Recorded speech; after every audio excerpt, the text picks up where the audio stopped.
فلا يجوز للإنسان أنه يترك الكسب ويجلس للعبادة والتسبيح والتهليل ويقول أنا الله يبي يجيب لي رزق. لا، هذا لا يجوز، الله نهى عن هذا.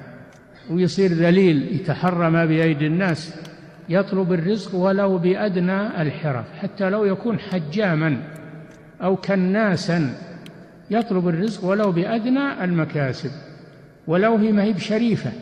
كونك حجام أحسن من كونك شحاذ، تنبهوا لذلك.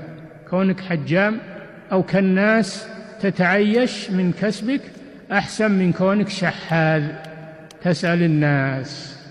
جاء رجل يسأل النبي صلى الله عليه وسلم فقير، النبي صلى الله عليه وسلم طلب ما عنده فأحضر شيء يسير فباعه النبي صلى الله عليه وسلم واشترى به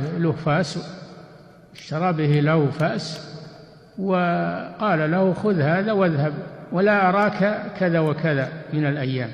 ذهب الرجل وحطب وباع وحطب وباع وحطب وباع واجتمع عنده دراهم، فجاء إلى النبي صلى الله عليه وسلم وأخبره، قال هذا خير لك من أن تسأل الناس، أعطوك أو منعوك.